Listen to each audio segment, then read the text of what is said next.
Hey, welcome back to the show. Hope you all doing well, wherever you are and whatever time of day it is. We're going to be bringing you the latest in AI stories that we've picked up today and just have a quick chat about them and discuss. Will's got an interesting one to share with you in a moment. But before we dive in, please hit that like, hit that subscribe. Really, really appreciate it. If you're watching on Will's channel, listen, don't forget, come and find us on Ava Technologies channel as well, because Will's doing really well. He's getting loads of views, which is brilliant. I'm being really bad because I'm supposed to be posting it on my channel and I'm just getting a bit busy. So, you know, there's no excuses, of course. But listen, come over to the Ava Technology show, give us a like, subscribe, say hello. It'd be great to help build up the show and the channel and all the rest of it. So, sorry, Will, just to pull your... No.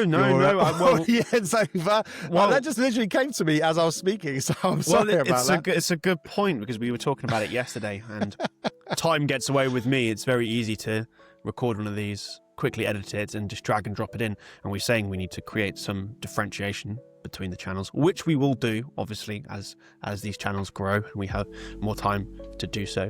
But for now, absolutely, it's on my channel, and if you're watching it on my channel, or if you're watching it in Ben's channel, because he will get around to uploading it, then do come over to Ava Technologies, because this is the Ava Technologies show. We just cross-pollinate and try and grow the audiences everywhere. So yeah, check whichever channel you're viewing it on, go and check out the other channels, whether that's me, that's Ben, that's Ava Technologies. Yeah, do it.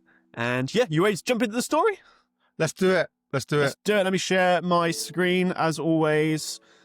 And this is the OpenAI Dev Day, which is something that happens every year. It's a big period of time where OpenAI allocate a lot of time releasing exciting new things to the world.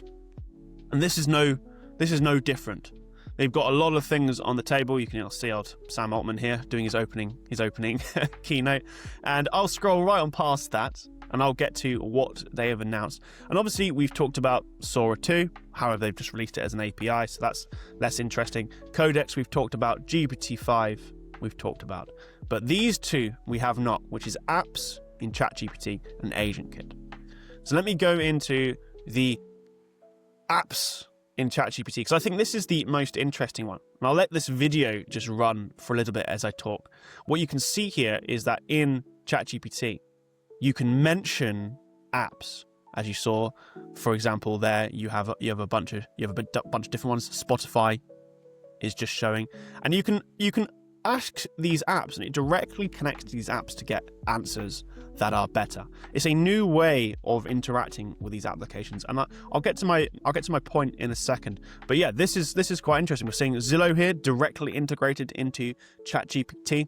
Browsing properties, and there's a bunch here, and as a developer you can also create connections to ChatGPT in the future. And then the second one here that they've released is AgentKit. Let me read the blog here. This is less interesting, this is more developer oriented, but this is a way for us to build tools for agent workflows that work directly with ChatGPT that allow us, here's some of their builder, so you can connect and create your own AI agents.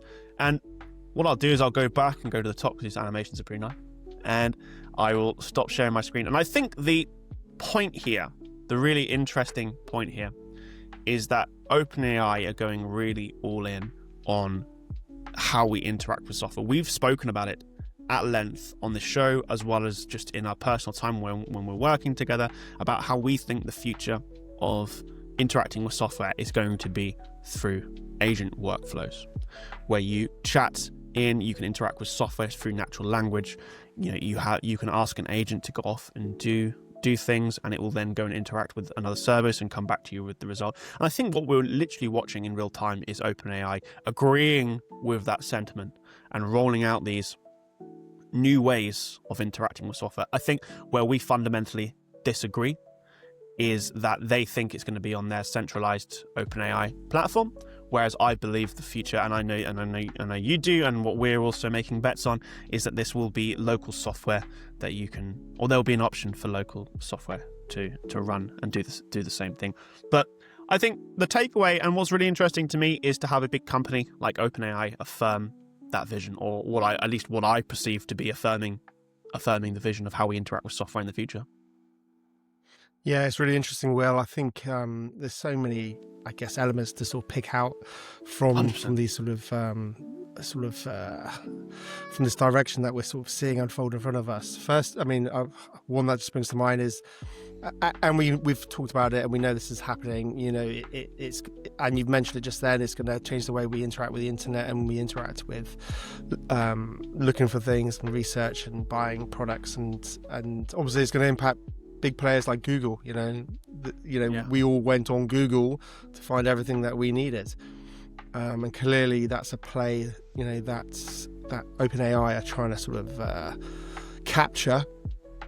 Again, we've talked about this, that actually, we won't be going on to browsers and servers. It will be, just sort of on-device sort of experiences that we, so it'd be less about the brands being discovered on search. It will just be, I need a hand to book a flight to this. And the AI, whether it's on device or on the cloud, whichever service you're using, is just going to find the best solution. So the whole, I guess, multiple levels from a marketing perspective, what does that mean for, marketing discoverability?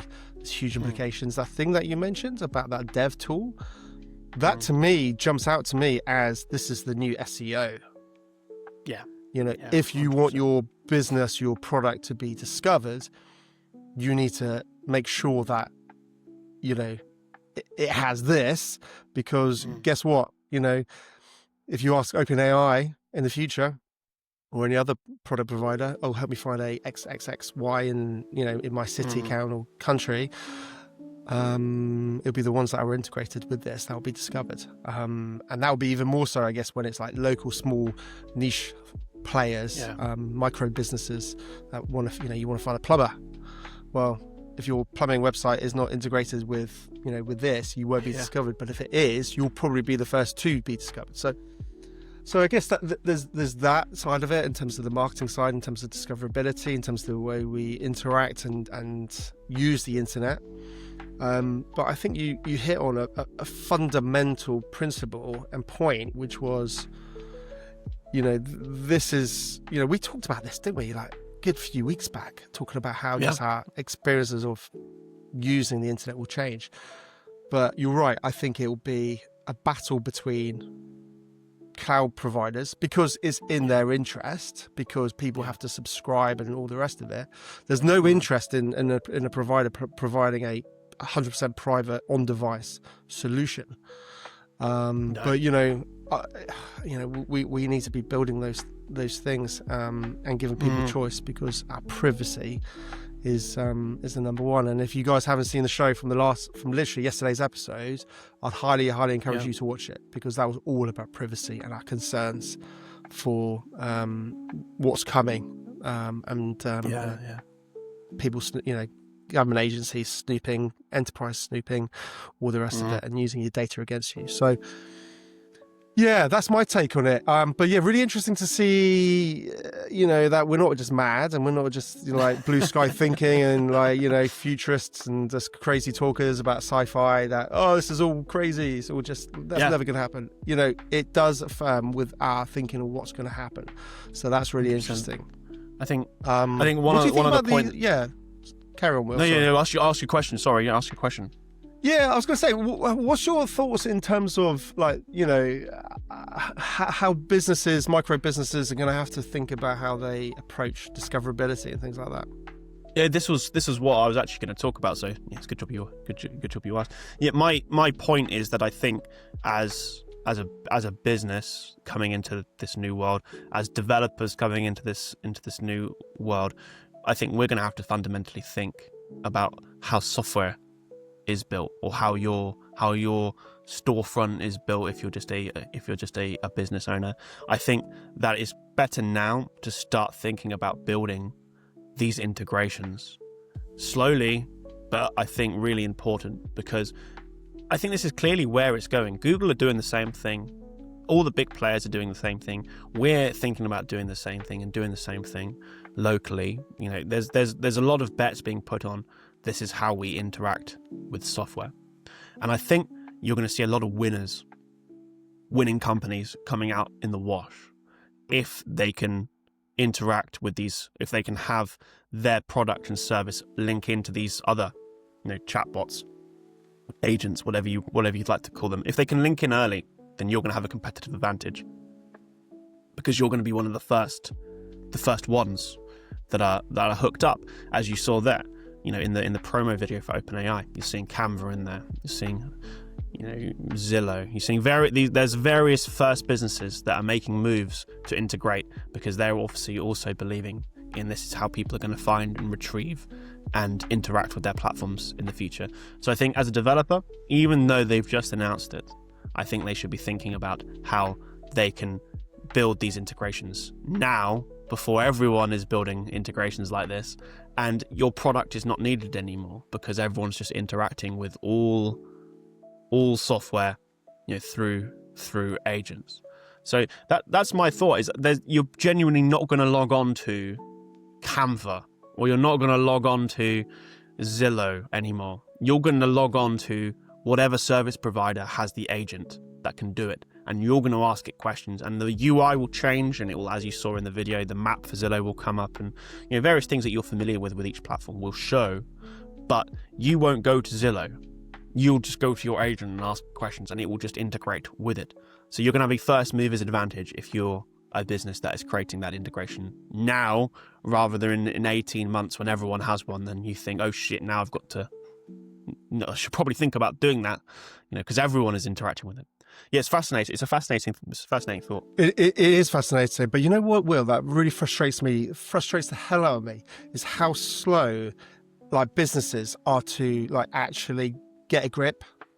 Like literally, it's, you know, I mean, and the reason I say this is because I'm doing you know, we're working on, you know, on our Avamind app, but the technologies that we're building and the solutions that we're sort of discovering has real enterprise, you know, use cases.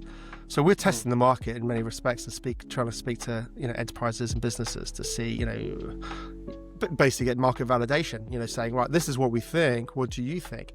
But it just frustrates the hell out of me. They are so behind the curve. It is beyond the pale. It's just mind-blowing that they literally are just almost knowing that they need to do something, thinking that they're doing something, but ultimately they're not. They really are not. And they're not necessarily always wanting to engage. Now, I don't know if that's you know, everyone's sort of protecting their own little moat, their own little, you know, their own corner of whatever enterprise they're working for. Maybe there's a fragmentation of information that's not getting passed to the right people, because there's, again, layers of bureaucracy that you've got to, you know, get through to get to the right person. Maybe the right person doesn't even see the communication. So it's really, it's surprisingly, it does surprise me, and it frustrates me how there's a lack of real drive. Like literally, come on, you want to shake these people up again. Look, if you don't, you know, like you touched on, are you going to be 18 months, 5 years behind your competitors? If one competitor does something, you're going to be way behind. So get a grip, get on it, and actually start like taking action, and not just going, oh yeah, we're using ChatGPT, and like, you know, like literally this world is moving at such a pace that, you know, you need, you know, whoever it is, you need to really start paying attention, guys, you know. So it honestly, it does surprise. I even heard, which was wild, Michael Saylor, I might have mentioned in another video, was talking to some lawyers in America, I don't know what they're talking about, you know, M&A or mergers and acquisitions or something like that. And the lawyers say, we're compliance team say we're not allowed to use AI whatsoever. And you just think, that is just wild. You're literally hamstrung your whole team in terms of knowledge, in terms of speed, in terms of efficiency, in terms of capacity. You know, you're literally trying to work in the dark ages. And yet the future is very clearly defined in what's going to happen. Yeah. So figure out what you need to do if you're worried about compliance. Figure out what you need to do if you're worried about privacy. There are ways around it. You just got to get a grip and get on top of it and start moving forward, because you're going to be left behind. You'll be dead if you don't. And it's as simple as that. Yeah, absolutely. No, absolutely. This has always been the case, though. All through the history of technology, there's always we're right at the forefront, and I think when you're exposed to it, you're it's far more easy to see these things and these patterns emerging. But quite simply, people just don't hear about them even coming out, or if they do, it's very late in the day. And as you said, often they proceed with caution. I think, as with everything, these shows, these people talking about it, the education is where it starts, and this is going to be no different for technologists, for businesses, for anybody. You need to get educated on where this is going, and what things and what developments are on the horizon, because this is unlike previous technologies, this is very fast moving. I mean, what we're seeing over the course, I feel like a Star Wars, I say it all the time. Mm-hmm. What we saw a few years ago with it and what we see today is so vastly different, scarily better. The trajectory is just wild. I mean, one of the toss-ups we were talking about, what we're going to talk about today, is something you sent to me, which was Elon Musk saying about how his Grok AI will be able to produce full-length movies before the end of the year, and watchable, decent movies by 2027. And now he's a bit known for speaking a lot of hot air as well. So whether or not it will come by the end of the year is another thing. But I think the sentiment is true. That's coming as well. It's so fast moving. I'm inclined to believe him. So let's be real. If it's not this year, if it's not next year, it'll be at some point. It's happening. So the timeline might be slightly out, but it is happening. It's a new frontier for everything, every industry. It's other than maybe some delegated physical jobs, trades and things like that. It's a new industry for a huge percentage of people that are coming to everything. So knowledge, I think, research, learning, educating yourself before implementation, but then getting on with implementation pretty quickly, I think is really important. Yeah, absolutely. I think